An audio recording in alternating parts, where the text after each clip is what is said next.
Bismillahirrahmanirrahim. Assalamualaikum warahmatullahi wabarakatuh.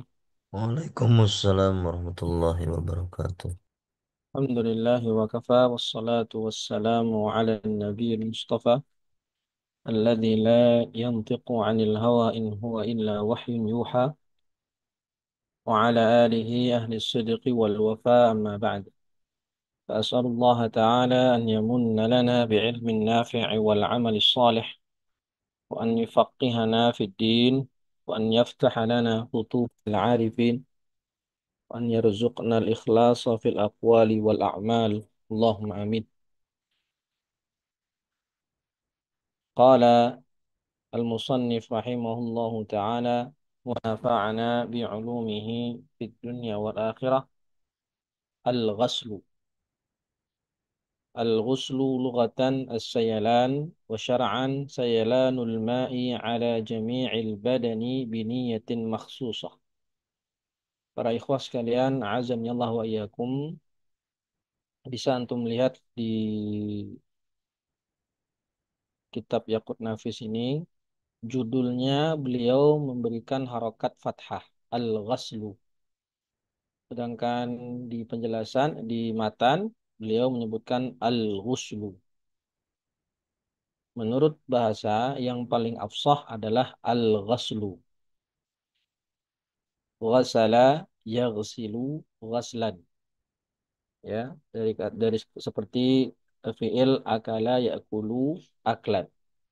Secara bahasa, al-ghaslu lebih afsah, lebih fasih dibandingkan al-ghuslu. Tapi para fuqaha lebih sering menggunakan kata-kata al-ghuslu bidhammah, bukan dengan fathah. Lalu ada juga yang mengatakan bedanya al-ghuslu dengan al-ghuslu. Kalau dia diidofahkan kepada sebabnya, maka disebutnya dengan dhammah, ghuslu. Seperti misalnya mandi mandi junub, ghuslul janabah, atau ghuslul janazah, ghuslul jumu'ah, ghuslul idain. Jika kata-kata ghusl itu diidhofahkan dengan sebabnya. Tapi kalau bukan karena sebabnya, maka disebutnya ghasl. Ghuslul wajhi, ghuslul yad, ya, ila akhiri. Ala kulli hal, ini apa? Sebenarnya di pembahasan ini mirip-mirip saja, cuman dari sisi keafsahan itu al-ghusl al-ghuslu lebih afsah dibandingkan ghuslu. Tapi para ulama, para fuqaha lebih banyak menggunakan dengan dhammah al-ghuslu. Wal ghuslu lughatan as-sayalan, yakni mengalirkan air. Ai sayalanul ma'i ala ayyi syai'in min badanin aw thawbin aw ghairihima walau bila niyatin. Ini ta'arif secara umum, mengalirkan air baik ke badan, pakaian atau yang selainnya meskipun tanpa niat. Sedangkan secara syariat adalah mengalirkan air ke seluruh badan dengan niat khusus. Dengan niat khusus. Yang mana tentu saja nanti niatnya berbeda dengan niat wudhu. Mujibatul ghusli, hal-hal yang mewajibkan mandi. Mujibatul ghusli sittatun. Ada 6 dan terbagi menjadi dua kategori. Kategori pertama adalah kategori yang mustarak bainar rajuli wal mar'ah, dan kategori kedua itu khasun, khasun lil mar'ah atau khasun bin nisa. Kategori yang pertama yaitu yang sebab yang mustarak. Sebab ini ada pada laki-laki, ada juga pada perempuan, yaitu tiga. Yang pertama adalah jima' au ilajul hasyafah fil farji. Kemudian yang kedua khurujul mani. Yang ketiga adalah al-maut. Ini sebab yang mustarak. Lalu ada sebab yang khusus bagi perempuan saja, juga ada tiga, yaitu haid, nifas, dan wiladah. Nah, sebab-sebab wajibnya mandi itu ada 6 dan tidak ada selain 6 ini. Sebagaimana pembatal wudhu kemarin hanya ada 4, tidak ada yang kelima, maka hal-hal yang mewajibkan mandi itu hanya ada 6. Selain 6 ini, maka dia tidak disebut sebagai hal-hal yang mewajibkan mandi. Yang pertama adalah ilajul hasyafati fil farji. Ilaj bimakna idkhal. Memasukkan hasyafah. Hiya ra'sud dzakar wa mithluha qadruha min faqidiha. Memasukkan hasyafah. Jadi ketika terjadi ilaj, meskipun hanya seukuran hasyafah, ya, meskipun hanya hasyafahnya saja yang masuk, atau seukuran hasyafah bagi orang yang tidak memiliki hasyafah, maka dia sudah terkena kewajiban mandi. Ilajul hasyafah fil farji. Kata-kata farji di sini mencakup kubul dan dubur. Jadi baik misalnya wal billah ketika ada orang LGBT, pasangan laki-laki ya, itu memasukkan zakarnya ke dalam dubur itu juga terkena wajib mandi. Tentu jelas berdosa besar ya. Kita tidak membicarakan dosa atau tidak, tapi kita membahas farji di sini maksudnya adalah kubul dan dubur. Dan baik ilajul hasyafahnya fi farji hay hayyan au mayyitan. Baik yang hidup maupun baik yang hidup dan juga yang juga sudah menjadi mayit yang mati. Halalan au haraman. Baik dengan cara yang halal dengan pasangan yang sah atau dengan pasangan yang haram seperti zina. Adamiyan au bahimatan. Adamiyan au bahimatan. Baik itu ilajnya ke farjil adami atau ke farjil bahimah. Ya, dia wajib wajib mandi. Tapi tentu untuk kasus bahimah atau hewan yang wajib mandi adalah si pelaku, si fa'il. Sedangkan maf'ul yakni si bahimahnya itu tidak wajib mandi. Ya, tidak wajib mandi. Karena tidak dikatakan mukallaf. Fil farji ay ila ma la yajibu ghasluhu minhu. Ya, maksudnya fil farji di sini dimasukkan ke sampai ke area yang tidak wajib dibasuh ketika istinja. Artinya, kalau masuknya hanya kalau tidak masuk ya alias hanya ke bagian zakarnya itu hanya ke bagian yang mana itu wajib dibasuh ketika istinja, maka tidak disebut jima. Ya, jika zakarnya itu hanya mencapai bagian yang kalau istinja itu wajib dibasuh, maka itu bukan jima namanya. Ya, maka tidak disebut jima. Jadi disebut jima kalau terjadi ilajul hasyafah yang mana sampai ke area yang tidak wajib dibasuh ketika istinja. Ayo. Al-thani khurujul mani. Keluarnya mani. Khurujuhu ila zahiril hasyafah minal dzakar wa zahiri farjil bikr wa ma yabdu indal julusi ala al-qadamaini minas sayyib. Keluarnya mani au inzalul mani. Tadi yang pertama terjadi ilajul hasyafah fil farji. Baik ilajnya itu mengakibatkan inzal maupun tidak inzal. Tetap wajib mandi. Sebab yang kedua adalah ketika keluar mani. Ya, ketika keluar mani. Dan maksudnya di sini keluar sampai eh, keluar dari zakar. Keluar dari hasyafah bagi laki-laki.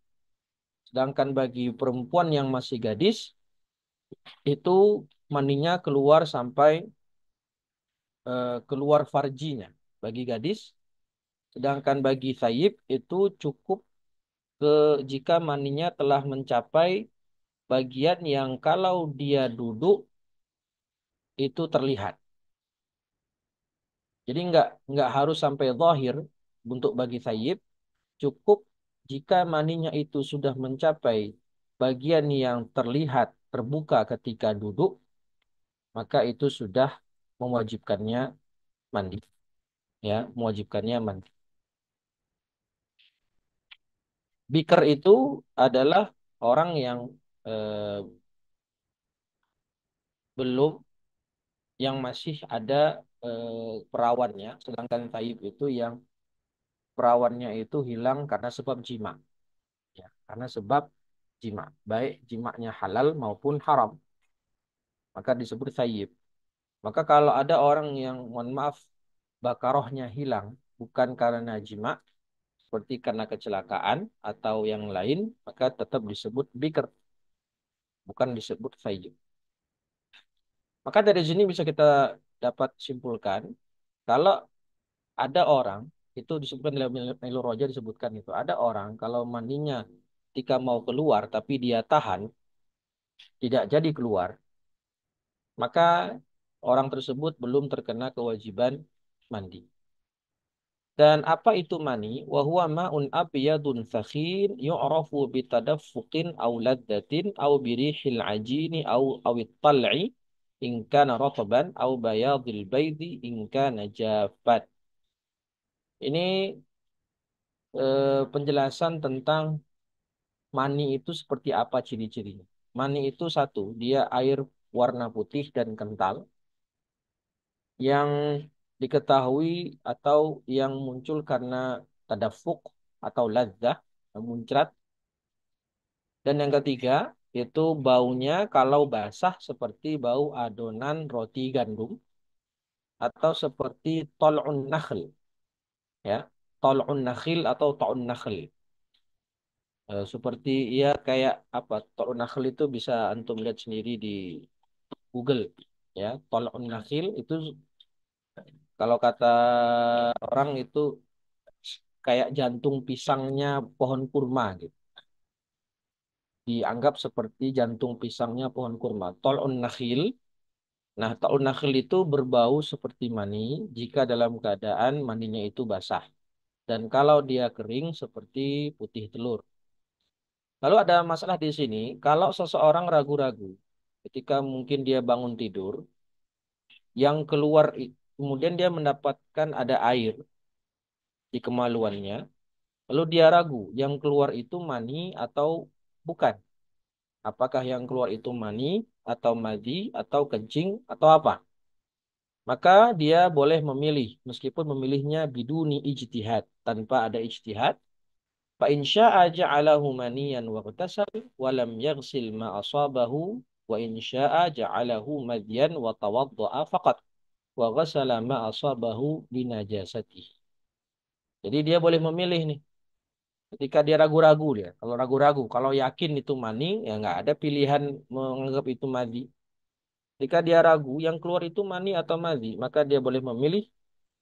Kalau dia menjadikannya air tersebut adalah mani, maka dia harus melakukan konsekuensinya. Wajib dia mandi dan tidak wajib bagi dia untuk membersihkan apa yang terkena oleh air tersebut karena mani itu suci.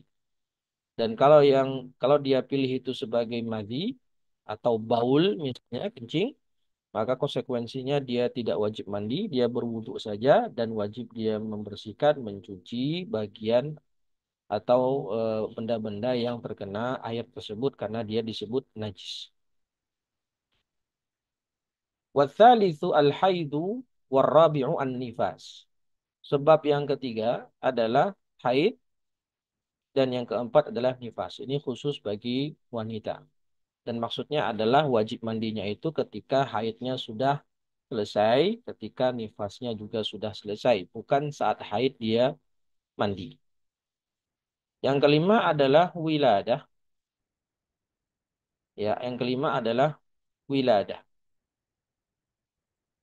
Mithluha ilqa'ul mudghah wal 'alaqah allati qalat fiha qabilatun innaha aslu adami. Meskipun dia melahirkan keguguran, ya, dia keguguran, melahirkan mudghah. atau alaqah. Artinya belum sempurna pembentukan janinnya, sudah keguguran, maka tetap disebut sebagai wiladah. Wajib baginya mandi.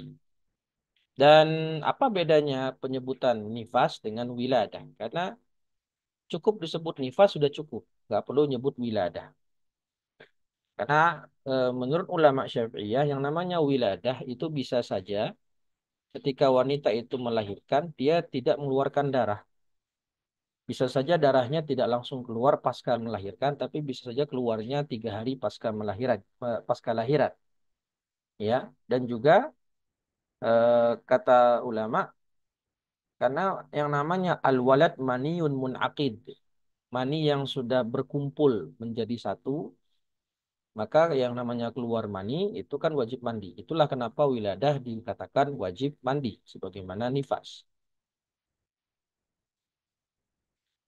Dan termasuk juga bagi wanita yang melahirkan secara sesar yang tidak keluar pada makanul mu'tad, tempat biasanya, ya tetap wajib mandi. Kenapa? Karena dia disebut sebagai wanita yang telah melahirkan.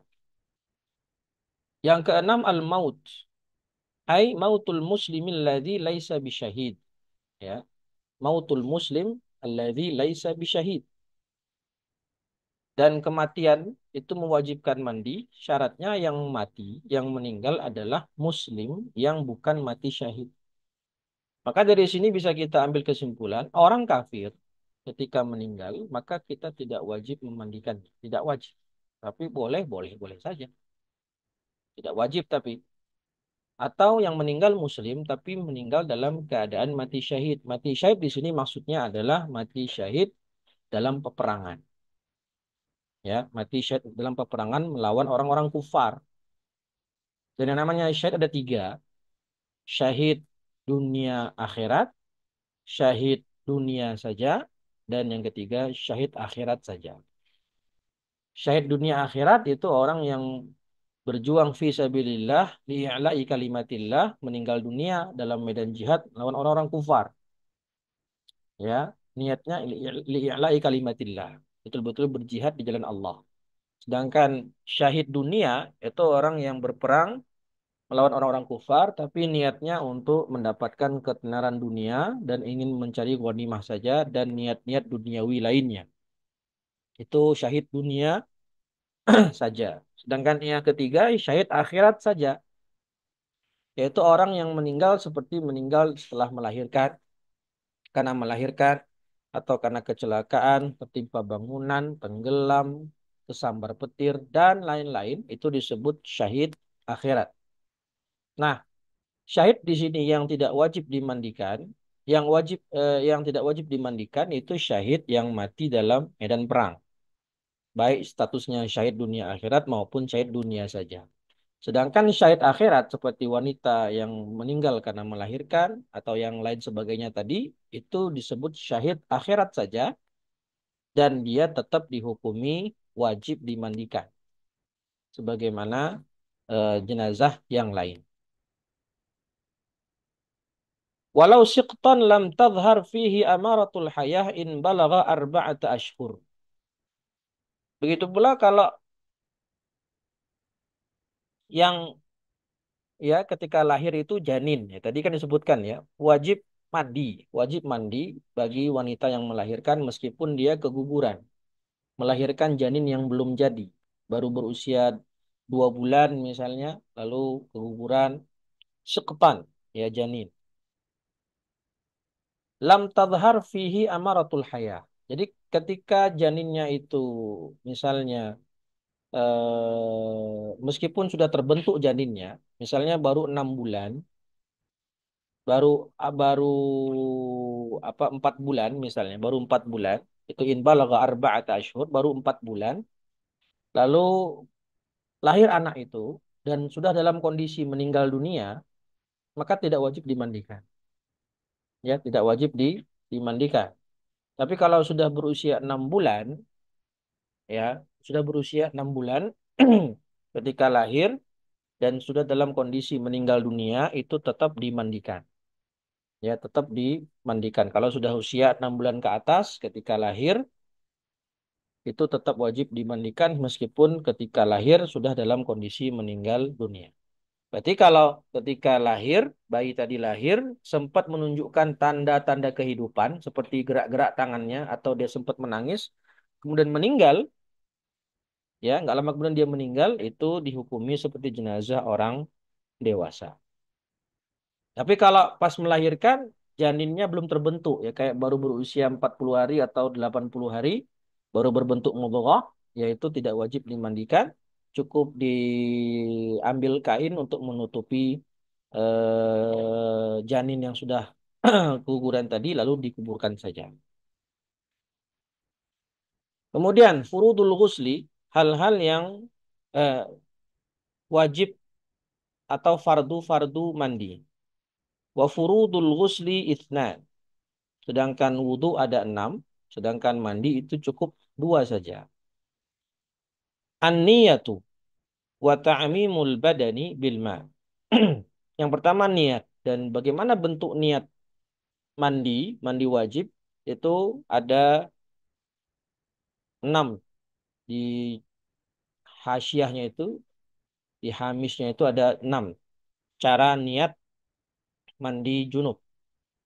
Fardul ghusli, an yanwiya fardul ghusli, nawaitu fardul ghusli, atau nawaitu raf'al hadatsil akbar, atau nawaitu raf'al hadath, atau nawaitul ghuslal wajib, nawaitu ghuslal mafrud, atau nawaitu istibahati, atau nawaitu istibahatas salah.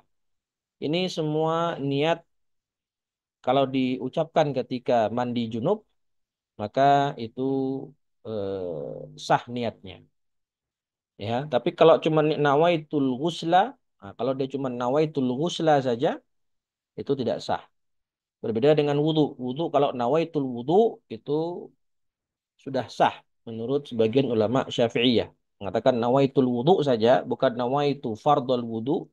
Cukup nawaitul wudhu itu sudah sah. Ya, tapi kalau mandi nawaitu al-ghuslu saja, nawaitul ghusla itu tidak sah.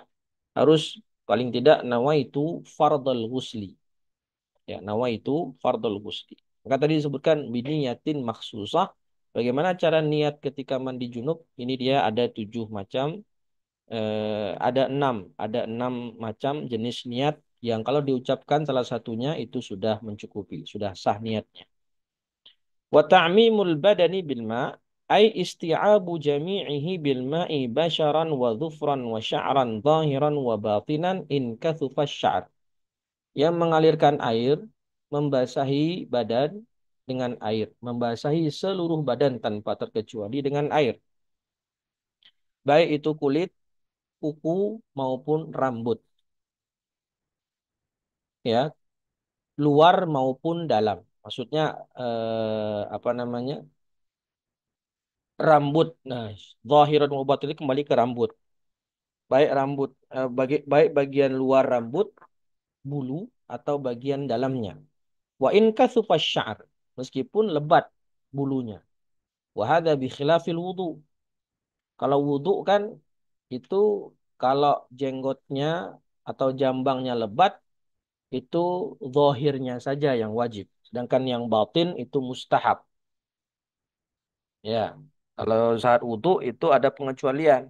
Kalau jenggotnya lebat atau jambangnya lebat, yang diwajibkan terkena air saat berwudhu hanyalah bagian zahirnya saja yang wajib. Sedangkan yang batin itu mustahab. Makanya disunahkan menyelang-nyelingi jenggot.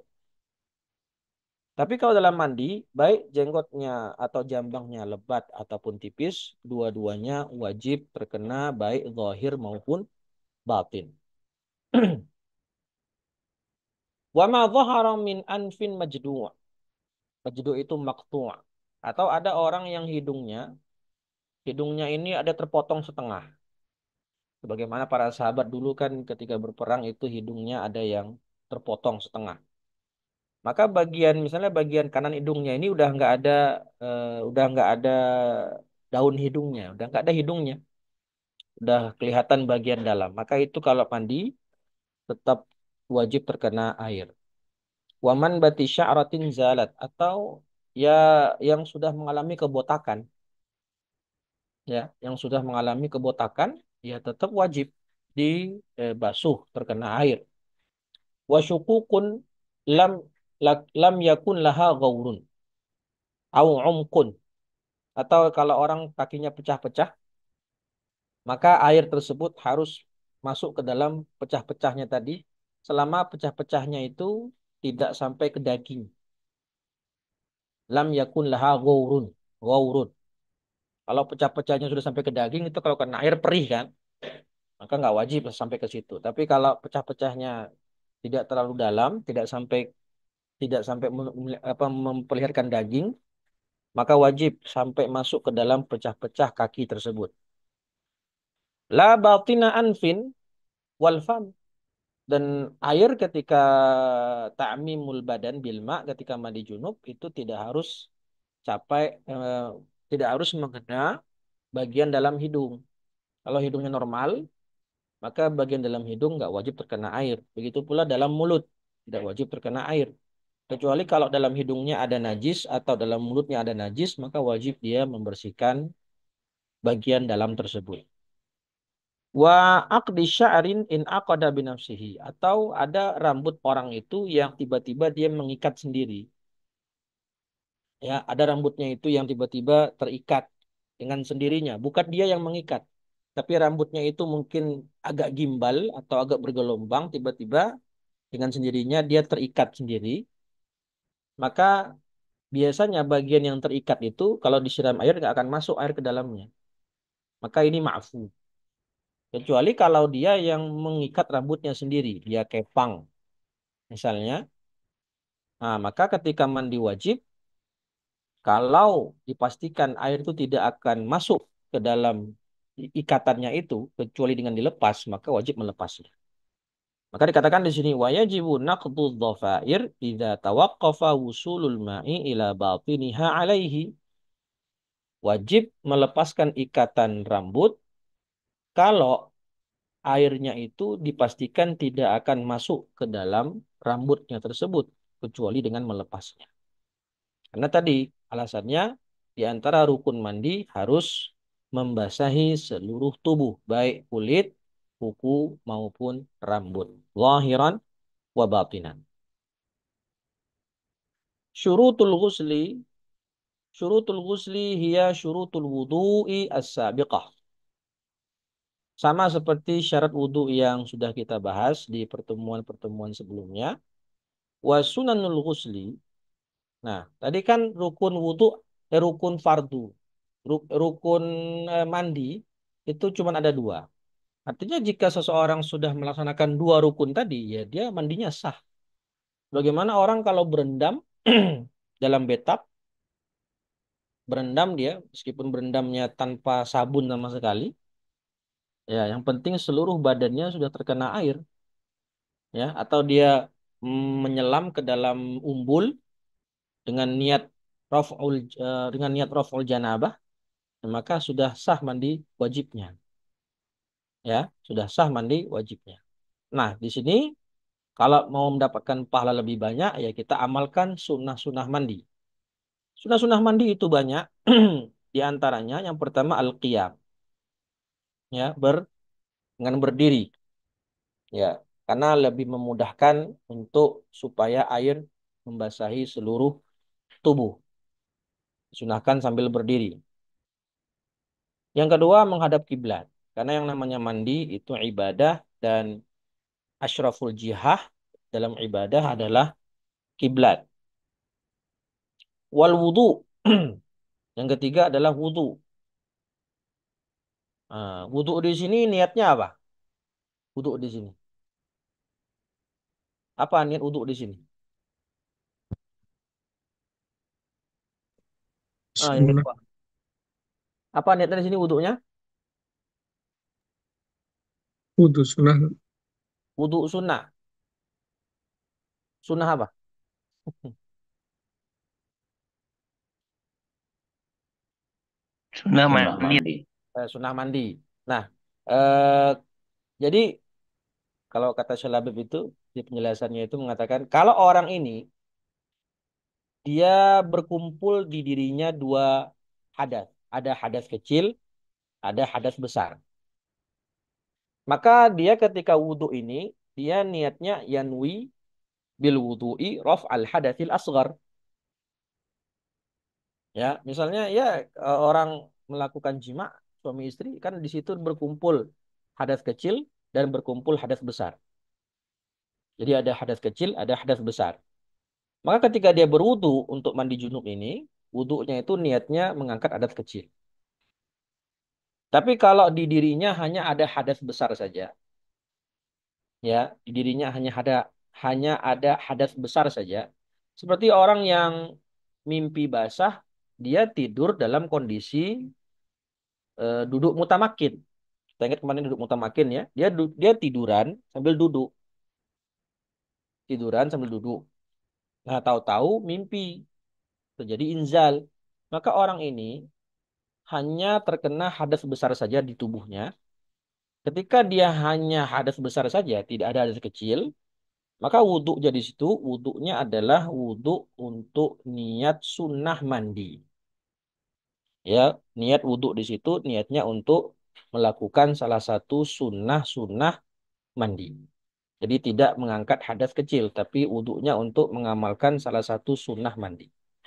Nah, itu bedanya ya antara orang yang berkumpul dirinya dua hadas dan orang yang berkumpul dirinya hanya hadas besar saja. Wat tasmiyatu dan membaca basmalah sebagaimana wudhu ya. Wat tasmiyatu bismillah atau bismillahirrahmanirrahim.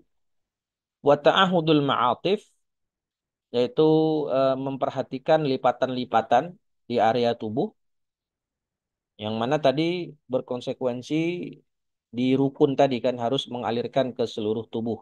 Maka bagi orang-orang yang misalnya tubuhnya ada lipatan, obesitas, ya maka dia pastikan air itu mengenai seluruh seluruh tubuhnya. Nah, kenapa kok di sini ta'ahudul ma'atif disebut sunnah, bukan wajib, ya? Karena eh, ta'mimul ma' ila jami'il badan itu cukup dengan ghalabatuz dzan saja. Yakfi ghalabatuz dzan fi ta'mimil jasad bil ma'. Ya, tidak harus sampai yakin. Cukup dia itu ghalabatuz dzan kalau seluruh badannya sudah terkena air. Maka kalau dia sudah ghalabatuz dzan, badannya sudah terkena air semuanya, maka itu sudah cukup. Sehingga ta'ahudul ma'atif itu kategorinya adalah sunnah. Kal ibti wal udhunaini wa tabaqatil badan. Seperti lipatan ketiak, mohon maaf selangkangan, atau kedua telinga, bagian belakang telinga, dan juga lipatan-lipatan yang ada di badan. Waddalku menggosok-gosok, yang mana menurut mazhab Maliki ini wajib. Wattaslith meniga-kalikan dan berurutan dalam melakukan perbuatan yang tadi. Watartibu af'alihi. Bagaimana bentuk tartibnya? Bi'an yaghsilal kaffain. Nah, ini ya, bi'an, ini surahnya. Kalau kata bi'an itu surahnya bagaimana? Kalau ka'an itu contoh. Yang pertama dia basuh kedua tangannya. Thummal farja wa ma hawalaihi. Kemudian dia setelah membasuh kedua tangan, basuh kemaluan dan sekitarnya. Thumma yatamatmat wa yastansyik. Lalu kumur-kumur dan istinsyak. Dan istinsyak dan kumur-kumur di sini itu bukan istinsyak dan kumur-kumur yang di wudu. Jadi dia dua kali berarti. Setelah mencuci kedua tangan, kemudian mencuci kemaluan, lalu kumur-kumur dan istinsyak, lalu wudu. Nah, dalam wudu juga ada kumur-kumur dan istinsyak. Dan wudu di sini boleh dikerjakan sebelum mandi, boleh dikerjakan ketika di tengah-tengah mandi, dan boleh juga dikerjakan ketika mandi sudah selesai. Atau dibagi dua, di awal sebagian dan di akhir sebagian. Sebagaimana dalam sebuah hadis yang masyhur, ada dua hadis yang cukup apa namanya? Dua hadis yang menjadi dalil Nabi berwudu itu kadang Nabi pernah berwudu sebelum mandi itu tuntas sampai kaki dan ada juga Nabi wudunya itu cuman sampai kepala, kakinya diakhirkan ba'dal ghusl. Itu boleh. Thumma yata'ahadul ma'atif, yata'ahadul ma'atif, ya, membersihkan area-area lipatan.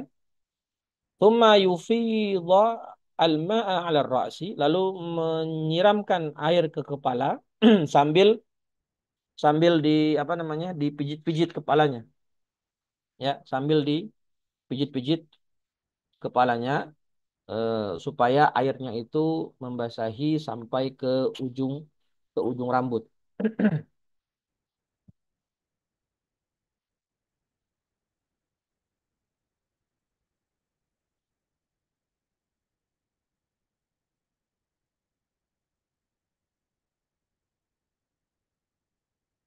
Kemudian thumma ala ma aqbala minasyaqqil aiman. Setelah itu, setelah membasuh kepala 3 kali tadi ya, lalu membasuh bagian sisi kanan, bagian depan 3 kali, bagian thumma ala ma adbara minhu 3 kali, thumma ala ma aqbala minasyaqqil aisar 3 kali, thumma ala ma adbara minhu juga 3 kali.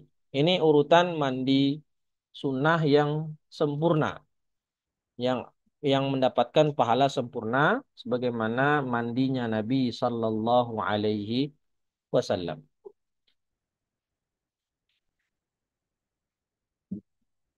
Makruhatul ghusli, hal-hal yang makruh ketika mandi, dia makruhatul wudu'i al-marrah,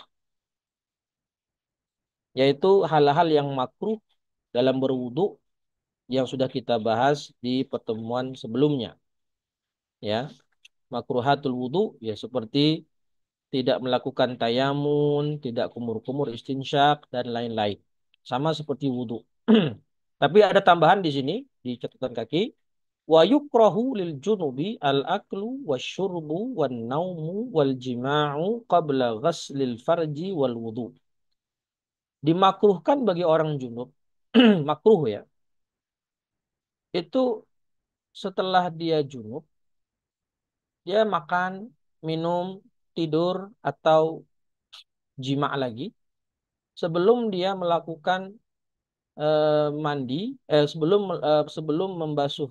membersihkan kemaluan dan berwudu. Ini kamal, ya. Ini yang paling akmal.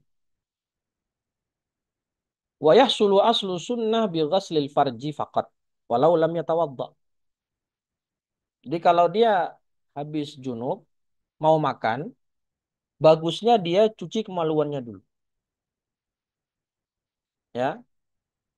Mau minum juga seperti itu, mau tidur juga seperti itu, mau jima juga seperti itu. Itu yang minimalis. Artinya dia ketika sudah mencuci kemaluannya saja, kemudian dia baru makan dan minum, sudah nggak makruh lagi. Ya, itu sudah mendapatkan sunnah yang minimalis, aslu sunnah. Tapi kalau mau yang sempurna, ya tidak hanya mencuci kemaluan, tapi juga berwudu. Dianjurkan bagi dia setelah junub, sebelum makan, minum, dan seterusnya, dia mencuci kemaluan, lalu berwudu, maka itu mendapatkan sunnah yang sempurna. Akmal.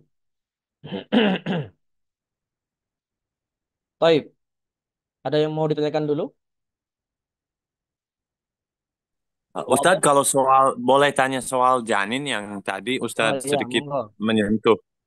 Kalau janin meninggal, ada Ustadz yang bilang kalau janin meninggal atau kalau keguguran, Hmm. si janinnya dikasih nama dalam Islam. Nah, ini apakah itu betul, Ustadz? Wallahu alam. Ya, saya kurang tahu. Oh, Saya kurang tahu. Apakah disunahkan memberikan nama? Ya, wallahu alam. Saya kurang tahu. hmm, Janinnya hmm. sudah berbentuk manusia atau belum? Atau masih berbentuk mudghah?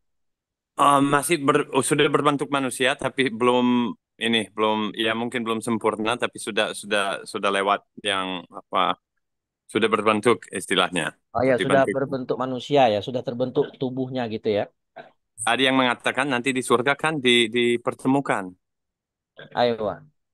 Ayo, Ya, mohon. wallahu alam. Kalau memang disunahkan itu berarti harus ada dalilnya atau ada ibarah fuqaha di situ. Saya tidak tahu ibarah fuqahanya atau dalilnya. Oh Allah. iya, jadi belum nemu yang seperti itu, baru cerita Ah, saja. saya belum belum Oke, belum baik. tahu. Baik. Ya, baik-baik. Jazakumullah. Wa iyyakum. Nah, ada lagi? Belum kita lanjut? Saya tanya Ibu. Iya, monggo. Monggo, Mas. Mana? Halo.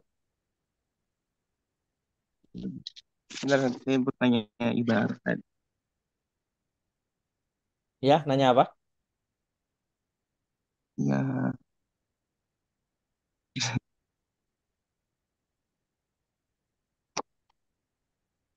Putus-putus. sebentar. Putus-putus suaranya. Gangguan sepertinya ya di mic-nya.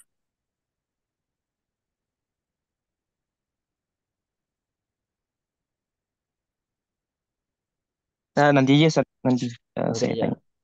Oke, kita lanjutkan dulu. Al-aghsalul masnunah. Nah, yang ini mandi-mandi sunnah ya, mandi-mandi sunnah. Kalau tadi kan sunnahul ghusli, hal-hal yang disunahkan ketika mandi. Kalau ini adalah mandi-mandi sunnah.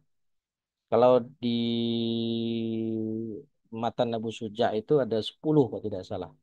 Kalau di Imta itu ada sekitar 17. Ya, sekitar 17 mandi sunnah. Tapi dikatakan di sini al-aghsalul masnunatu katsiratun. Awsalaha fi bughyatil mustarsyidin ila sab'atin wa thalathin. Bahkan dalam kitab Bughyatul Mustarsyidin itu kitab, nah dengar ya, kitab Bughyatul Mustarsyidin itu cetakan terbaru 4 jilid. Pengarangnya saya lupa, Abdurrahman atau Abdullah Masyhur gitu namanya.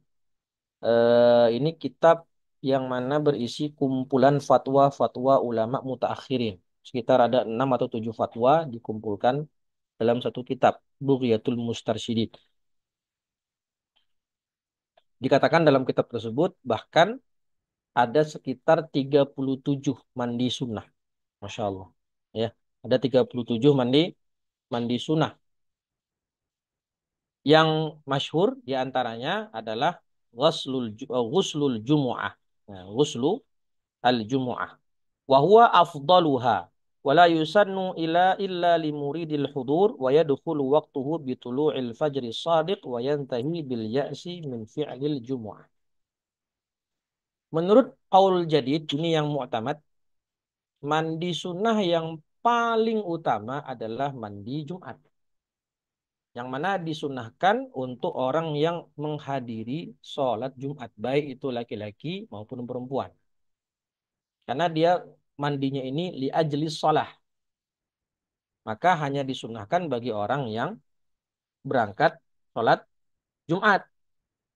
Ya, karena Nabi bersabda, idza jaa ahadukum al-jumu'ata falyaghtasil. Mandilah. Sedangkan bagi yang tidak mau berangkat Jumatan, ya tidak disunahkan baginya mandi Jumat. Dan waktu mandi Jumat itu dari kapan? Dimulai dari terbitnya Fajar Shadiq. Kenapa dimulai dari Fajar Shadiq? Ya karena kewajiban Jumatan itu melekat di diri seseorang ketika sudah masuk hari Jumat. Dimulai ketika Fajar Shadiq. Dan berakhir waktunya ketika wayantahi bil ya'si min fi'lil jum'ah. Berakhir waktu Jumat itu ketika sudah tidak mungkin lagi kita untuk menghadiri Jumatan. Itu pas kapan? Kapan waktunya kira-kira udah nggak mungkin lagi kita Jumatan? Kapan itu? Ketika ketika ngapain imamnya? Mimbar. Apa? Rokaat kedua. Ah, Rakaat kedua, iya. Berarti kalau imam baru khutbah kedua masih ada nggak kesempatan buat Jumatan? Masih ada. Masih ada. Masih, Bisa. masih bisa ya. Karena kan Jumatan itu pahalanya bisa kita dapatkan kalau kita mendapatkan imam mendapatkan satu rakaat bersama imam. Tapi lewat rukun khutbah ya. Jadi kita Ya, kita tidak mendengarkan khutbah berarti. Jadi kita datang orang sudah sholat. Ya, tentu pahalanya beda dengan orang yang datang sejak awal kan begitu. Tapi kalau sudah imam sudah di rakaat kedua, ya kita udah nggak mungkin lagi mandi. Udah nggak mungkin lagi mandi, ya maka waktunya selesai seperti itu. Karena ketika di rakaat kedua nanti imam ketika ruku itidal ya sudah habis. Alias tidak bisa kita mendapatkan pahala Jumatan lagi. Nah, kalau menurut kaul jadid yang paling afdal mandi Jumat. Kalau kaul qadim itu yang paling afdal menurut Syafi'iyah, menurut Imam Syafi'i adalah mandi setelah memandikan jenazah. Wa huwa afdaluha dikatakan di sini ya. Maka ini yang mu'tamad, mandi Jumat adalah yang paling utama, mandi yang paling utama, bahkan ulama Hanafiyah mengatakan wajib. Ya, ulama Hanafiyah mengatakan wajib, sedangkan Syafi'iyah mengatakan sunnah ya berdasarkan hadis yang karena tadi disebutkan idza jaa ahadukum al-jum'ata falyaghtasil. Falyaghtasil ini kan suratul amr dan al-aslu fil amri yufidul wujub. Lalu ada hadis lain berbunyi ghuslu yaumil jum'ah wajibun ala kulli muhtalim. Wajibun. Ya, wajib. Tapi Syafi'iyah mengatakan ini wajibnya maksudnya adalah muakkad. Sunnah muakkadah. Kenapa? Karena ada sharif dari hadis Nabi yang lain. Kata Nabi alaihi salatu wassalam, "Man tawadda'a yaumal jumu'ati fabiha wa ni'mat wa man ightasala fal ghuslu afdal." Nah, ini hadis yang mensharifkan makna wajib di hadis sebelumnya yang awalnya wujub menjadi sunnah muakkadah. Maka karena mandi Jumat ini ulama khilaf antara ada yang mewajibkan dan yang mengatakan sunnah muakkadah, berarti sangat sangat tidak layak kalau kita Jumatan tanpa mandi. Sangat tidak layak kalau kita Jumatan tanpa mandi. Maka usahakan sebisa mungkin kita mandi sebelum Jumatan. Makanya kalau pagi-pagi sebelum berangkat kantor, ya sudah siap niatkan mandi Jumat di rumah terlebih dahulu. Ya. Atau kalau mau ya pas berangkat kantor sekalian bawa handuk sama sabun untuk mandi ketika di kantor, mandi untuk Jumatan. Karena afdolnya kan semakin dekat mau berangkat itu semakin afdol. Aywa, wa ghuslul aidain. Yang kedua mandi sholat Id. Ini mandinya li ajlil yaum. Ya, li ajlil yaum. Maka wa illam yuridil hudur wa yadkhulu waqtuhu binisfil laili wa yakhruju bil ghurub. Karena ini mandinya untuk li ajlil yaum, ya, maka bagi yang tidak berangkat sholat id pun ya tetap diwajib disunahkan mandi. Begitu pula bagi perempuan yang haid maupun nifas tetap disunahkan mandi sholat id. Waktunya dimulai dari nisful lail, dari sudah berlalunya setengah malam dan berakhir ketika terbenamnya matahari. Karena yaum itu kan dimulai dari terbit fajar hingga terbenamnya matahari. Kenapa kok dimulai sejak pertengahan malam? Beda dengan Jumatan ya, dimulai sejak Fajar Shadiq. Karena yang namanya sholat Id itu kan di awal pagi, di awal siang. Kalau waktunya mulainya habis subuh, baru masuk waktunya, ini takutnya akan masyakoh bagi orang-orang yang datang dari tempat jauh. Yang datang dari tempat jauh. Maka masuk waktunya itu sudah dimulai sejak pertengahan malam. Wa ghuslu ghasilil mayyit, memandikan mandi ketika sesudah memandikan jenazah. Sawa'un kana al-mayyitu musliman au kafiran, sawa'un kana al-ghasilu tahiran au haidan. Nah, ini mutlak. Baik yang memandikan itu suci atau yang memandikan adalah perempuan haid, baik jenazahnya muslim maupun kafir, disunnahkan untuk mandi setelah memandikan jenazah. Wal ghuslu lil istisqa, mandi untuk salat istisqa. Wa yadkhulu waqtuhu li muridi salata munfaridan bi iradati shalah wa li muridiha jama'atan bi ijtima'in nasi laha ay lis shalah. Masuk waktunya untuk orang yang mau sholat istisqa sendirian ya ketika dia hendak mau sholat, sedangkan kalau mau berjamaah ketika orang-orang sudah mulai berkumpul untuk melaksanakan sholat. Lalu ada wal ghuslu lil khusufi wal kusuf, mandi untuk melakukan sholat gerhana Waktunya dimulai bibtida'i taghayyur ketika mulai terjadinya gerhana dan berakhir ketika injila uttam, ketika gerhananya sudah mulai hilang. Dan mandi sunnah ini disunahkan ketika terjadinya ijtima'ul muslimin, ya, ketika terjadinya perkumpulan banyak orang. Tadi kan Jumat, nah itu disunahkan mandi karena ketika Jumatan itu berkumpulnya kaum muslimin ke satu tempat, maka sungguh tidak layak datang Jumatan dalam kondisi badan bau. Ya, kalau nggak ada yang mandi itu bau semua itu, ini mengganggu. Maka dikiaskan ke mandi Jumat itu hal-hal ibadah yang mana terjadi ijtima'ul muslimin fi makanin wahid, itu disunahkan untuk mandi juga seperti mandi sholat Id, mandi istisqa, mandi gerhana, ya. Wali islamil kafir, mandi bagi orang yang masuk Islam, muallaf. Wa yadkhulu waqtuhu bil Islam wa yafutu bi tuliz zaman au bil i'rad.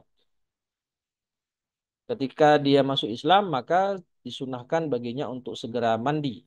Kalau dia melewatkan waktunya itu, artinya misalnya masuk Islam hari ini, lalu jarak 2 hari baru mandi ya, maka sudah melewati kesunahannya. Ya sudah melewati kesunahannya, sudah melewatkan kesunahan. Bisa Kalau dikodok nggak yang itu kalau masuk Islamnya? bisa di, Dikodok atau sudah selesai gitu oh, kesempatannya? Yang masuk iya. Islam yang mandi setelah setelah masuk Islamnya. Nah ya, ini saya ada catatan dari Syalabib ini. Apakah mandi sunnah bisa diqadha? Yusannu ghuslu yusannu ghuslul jum'ah wa ghairuhu minal arsal inda fautihi au inda fawatihi inda Ibni Hajar wala yusannu dzalika inda Ramli. Nah itu Kang Justin. Mandi sunnah menurut Ibnu Hajar seperti mandi Jumat dan lain-lain, menurut Ibnu Hajar itu disunahkan mengkodoknya kalau sudah terlewat waktu kesunahannya. Dan menurut Imam Imam Romli itu tidak disunahkan. Jadi Jadi boleh ambil pendapat boleh, yang kalau dia mau mengambil ya. pendapat Ibnu Hajar boleh. Jadi ketika dia mandi niatnya mandi sunnah qadha. Kalau orang kafir tadi masuk Islam dan Hmm, sudah melewatkan 1 minggu sejak masuk Islam misalnya, maka dia ya. disunahkan untuk mengqadha mandi sunnah. Dan ada batas waktu nggak? Misalkan karena kadang kita masuk Islam tidak Mhm. diberitahu, tidak ada pedomannya, tidak ada Nggak ininya. ada batas waktu kan Iya, ya. jadi kadang ada yang Kan kasih yang tahu, ada namanya, yang enggak. Ya, ya, jadi karena ya yang namanya silakan. kodok kan berarti sudah di luar waktunya dan tidak ada batas waktunya. Jadi Meskipun bisa sudah ya setahun sama kayak misalnya. sholat atau Ah, apa. iya. Ya, Nah, Masya dan Allah. ini eh, disunahkan kalau dia selama dia masih non muslim, selama masih kafir belum ada junub, belum terjadi junub. Tapi kalau Hmm. sudah pernah junub, maka hukumnya berarti bagi dia wajib mandi. Wa yusannu an yaghtasila bima'in wa sidr, disunahkan baginya mandi pakai air dan sidr atau sekarang mungkin pakai sabun ya. Wa an yuzila jami'a sya'ri badanihi illa lihyata az-zakar. Dan disunahkan menghilangkan semua rambutnya kecuali jenggot bagi laki-laki. Ya, kecuali jenggot bagi laki-laki. Ini tidak mu'tamad. Yang mu'tamad itu dia mencukur seluruh rambut kepalanya. Disunahkan bagi orang yang masuk Islam, dia mencukur rambut kepalanya. Kalau mencukur seluruh rambut di badan, kecuali jenggot, berarti kan termasuk bulu-bulu tangan, ya, bulu di dada, semuanya itu harus dihilangkan semua. Ada masyakkah, ya. Jadi yang muktamad itu dia hanya mencukur habis seluruh rambut kepalanya. Fa'in ajnaba au hadat fil kufri ijtama'a ghaslan. Kalau dia pernah junub atau haid di masa kafirnya, maka berkumpul bagi dia 2 mandi. Mandi wajib untuk menghilangkan hadas besarnya dan mandi sunnah karena dia mu'allaf. Wa yahsulani inna wahuma. Dan kalau dia mandinya satu saja tapi niatnya 2, ya maka fa yahsulan. Mandinya dua-duanya sah. Saqatat talab. Ya. mandinya dihitung sah dua-duanya. Meskipun hanya satu kali mandi, tapi niatnya dua. Fa'in nawa ahaduhuma, atau fa'in nawa ahadahuma, hasola fakat. Hasola manawa. Kalau dia mandinya, dia berkumpul dalam dirinya dua mandi. Mandi wajib, mandi sunnah, lalu dia niat mandi wajib saja. Ya khalas. Ya dia hanya mendapatkan, apa namanya, sah mandi junubnya saja. Hanya terhitung mandi junub saja. Tapi kalau dia sebaliknya mandi mandi sunnah ya, yang sah talab, yang disebut sah itu hanya mandi sunnahnya saja. Wa kadza yuqalu fil majnun wal mughma alaihi wa kadzalika fil junub fil junub wa ghusli jum'ah. Ya kayak orang di hari Jumat, seorang suami jima dengan istrinya, kemudian dia mau Jumatan, maka berkumpul bagi dia dua mandi. Mandi wajib karena junub dan mandi sunnah akan berangkat sholat Jumat. Maka kalau dia cukup mandi satu kali tapi niatnya dua, maka sudah sah mandinya dan terangkat hadas besarnya dan juga dia terhitung sudah melakukan mandi mandi Jumat. Karena li'anna mabna taharah ala tadakhul, ya ala at-tadakhul. Tapi ya tentu lebih afdal kalau dia mandi dua kali. Satu kali untuk mandi junub, satu kali untuk mandi sunnah. Biar pahalanya semakin sempurna. Wa ifaqatil majnun wal mughma alaihi walil hijamah. Gitu juga disunahkan mandi bagi orang yang sembuh dari gilanya atau sadar dari pingsannya. Walil hijamah ay ba'dal hijamah wa mithluha al fasdu. Setelah bekam dan juga setelah fasdu. Kalau fasdu itu apa? Apa itu fasdu? Tahu nggak fasdu? Bedanya Gimana fasdu sama ejaannya Ustadz? fasdu sama hijamah itu apa bedanya? Ada yang tahu nggak bedanya fasdu sama hijamah? Hmm. Bekam dan operasi ya Bu, beda. Kalau yang saya pernah dengar itu fasdu itu ngeluarin darah dari kepala. Ditusuk nanti darahnya muncrat gitu. Sur gitu. Kalau hijamah kan bekam ya, kita paham bekam sama-sama ya, bekam. Mengeluarkan darah kotor dengan darah di kop gitu. Kalau fasdu itu keluar ditusuk kayak jarum tusuk terus nanti keluar darahnya ngalir Oh ya gitu. itu cara pengobatan yang lama ya kita Ah, ya, bilang bleeding. Jadi itu itu apa? namanya pasdu itu. Oh Ya, iya iya iya iya namanya ya. pasdu. Dulu di uh, abad pertengahan itu sering gitu. Nah, kenapa kok disunahkan mandi? Ya karena kan biasanya orang kalau habis hijamah, habis bekam itu kan masih ada sisa darahnya dan itu membuat tubuh orang itu lemah, lemes, futur.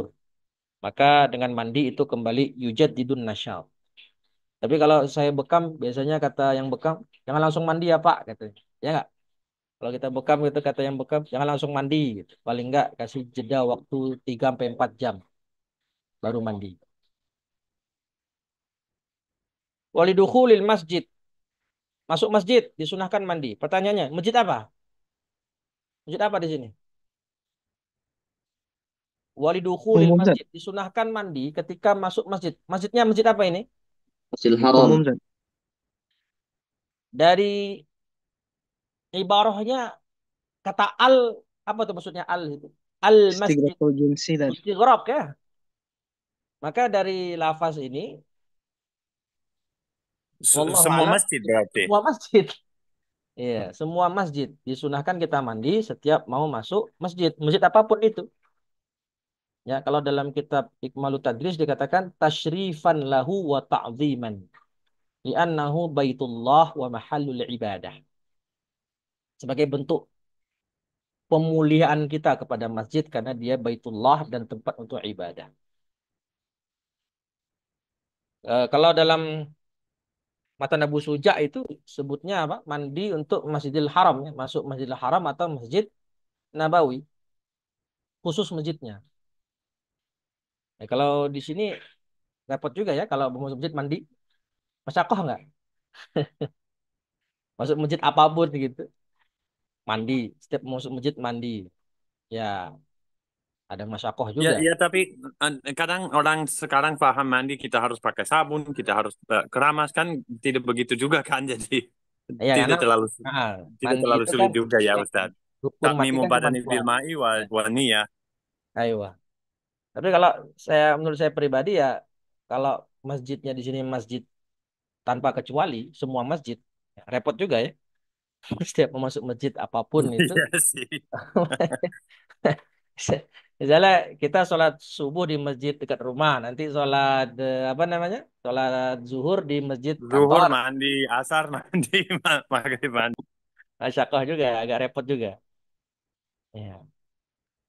Maka mungkin wallahu alam ya sebagian ulama mengatakan maksudnya masjid di sini masjid tertentu, Masjidil Haram dan Masjid Nabawi. Walikulli lailatin min Ramadan dan setiap apa namanya setiap malam di malam Ramadan. Ya, setiap malam di malam Ramadan. Kita ambil satu lagi. Ma yahrumu 'alal junub.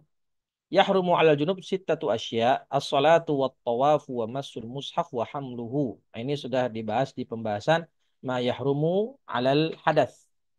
Yang haram dilakukan bagi orang yang muhdits. Salat, tawaf, menyentuh mushaf dan membawa mushaf.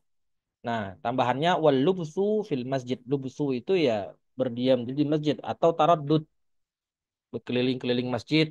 Ya, yang nggak mengapa itu kalau lewat ubur. Ya, illa abiri sabil. Itu masuk dari pintu A keluar pintu B.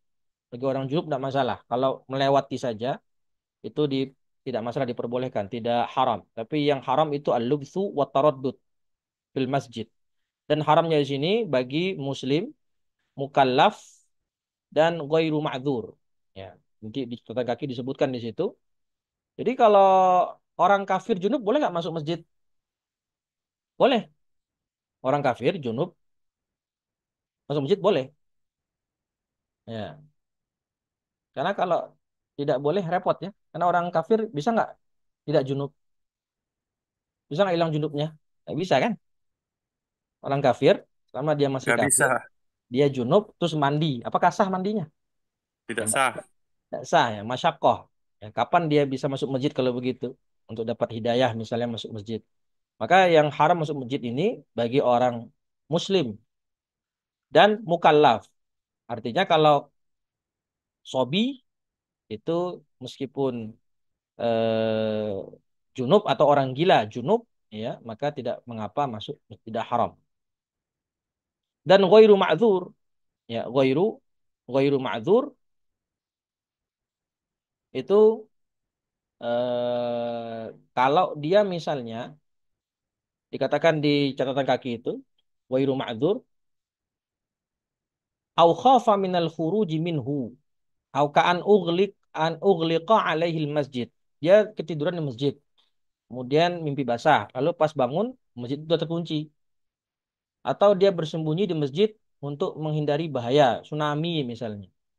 Ya, atau apapun lah yang membahayakan dirinya, maka dia sembunyi di masjid. Maka ini uzur, maka tidak mengapa.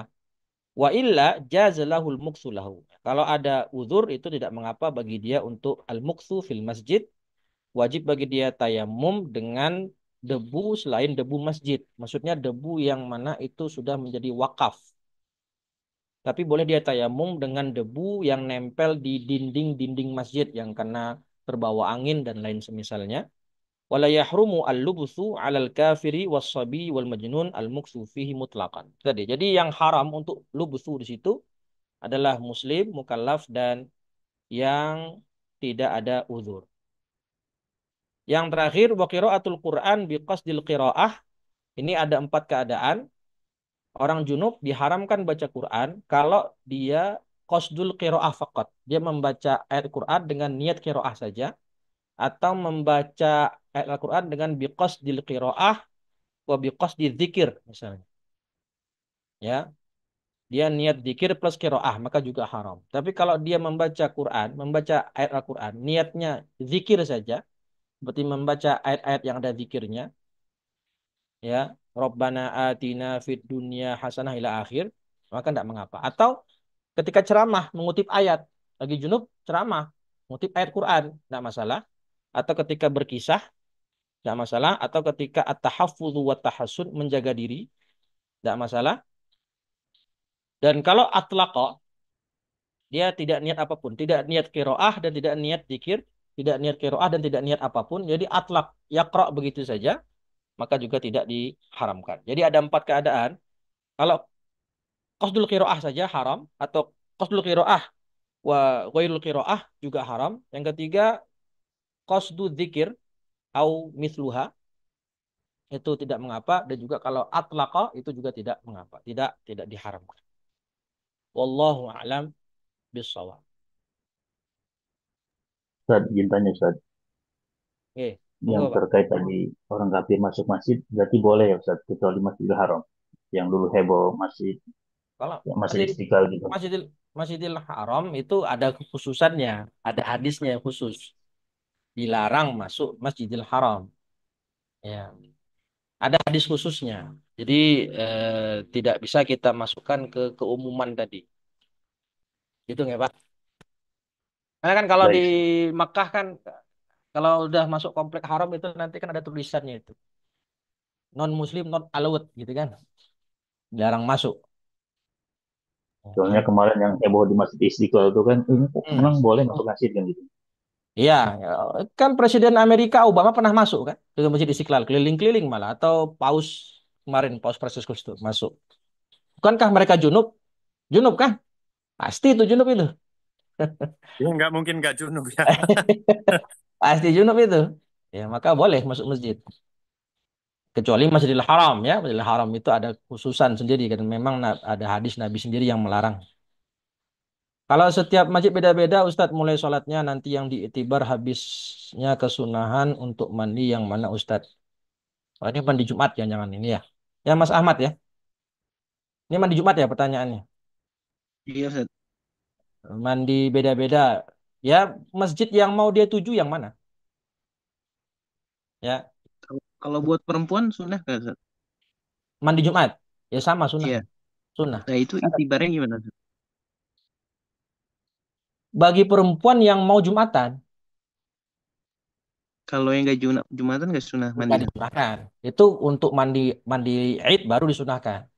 Ya, untuk mandi Id baru disunahkan. Karena mandi Id itu li ajlil yaum, sedangkan mandi Jumat itu li ajli shalah. Maka si perempuan ini mau Jumatan, boleh nggak? Boleh. Wajib nggak? Nggak wajib. Nah, kalau dia mau Jumatan, boleh, boleh. Maka nanti disunahkan bagi dia untuk mandi Jumat. Ya, tibarnya kemana ya? Ke masjid yang mau dia tuju kemana? Ya, karena kan masjid ada yang khutbahnya lama, ada yang khutbahnya sebentar. Ya, khutbahnya lama, ada yang khutbahnya sebentar. Masjid misalnya masjid di dekat rumahnya ada dua, masjid A, masjid B. Nah, masjid B ini khutbahnya lama, setengah jam misalnya. Nah, selama masih ada kesempatan buat Jumatan ya tidak tidak mengapa atau disunahkan bagi dia untuk mandi kalau mau berangkat Jumatan. Jadi etibarnya itu masjid yang mau dia tuju untuk sholat kemana. Nah, begitu. Karena kan di Indonesia masjid banyak ya. Satu RT, satu desa ada tiga masjid berdekatan bahkan.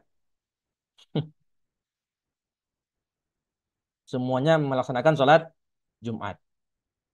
Bahkan cuma jarak 5 meter atau 10 meter sama-sama mendirikan sholat Jumat.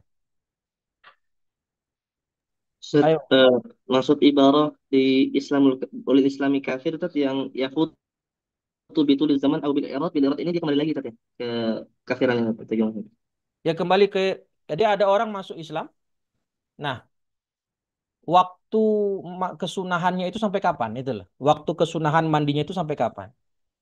Kalau dia kalau sudah masuk Islam, maka dianjurkan segera mandi. Kalau dia melewatkan waktunya, ya futu biz zaman, bituli zaman, ya dia masuk Islam hari ini, kemudian 2 hari kemudian baru mandi, maka itu waktu kesunahannya terlewat. Atau bil i'rad, dia menolak sejak awal gak mau mandi.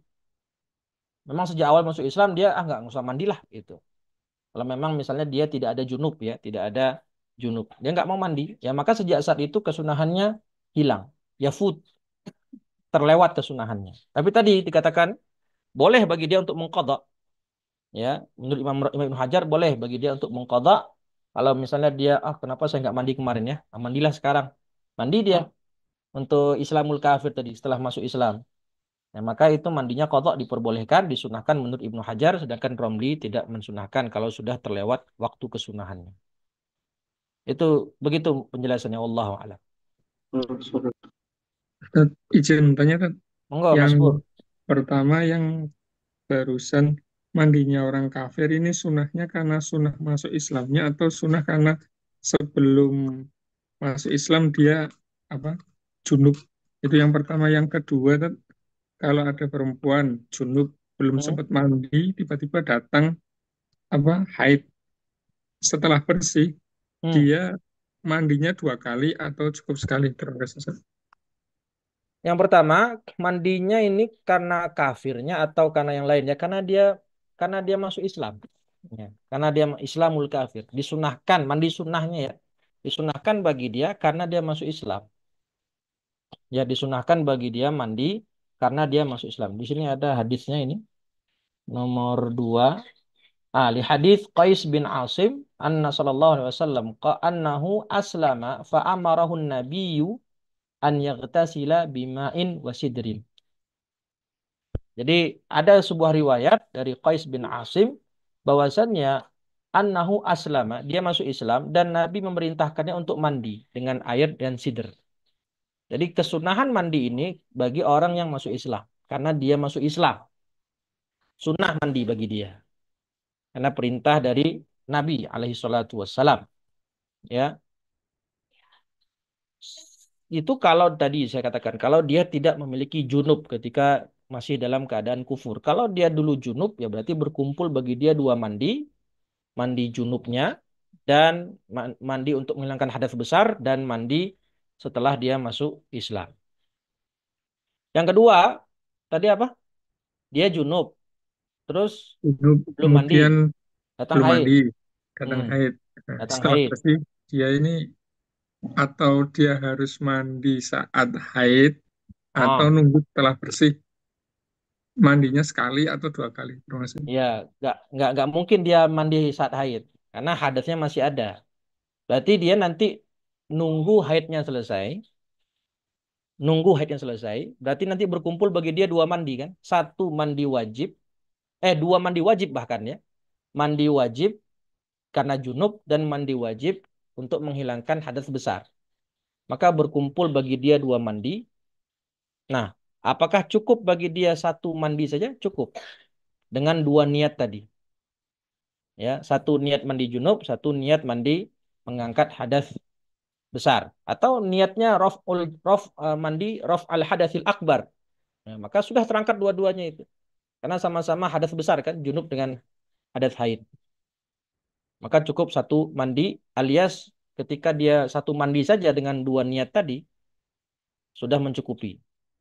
Tidak perlu harus melakukan 2 mandi. Tapi kalau mau sempurna ya 1 mandi junub, 1 mandi haid ya. Tapi haid ya cukup 1 niat ya. Sama junub kan sama. Raf al hadatsil akbar.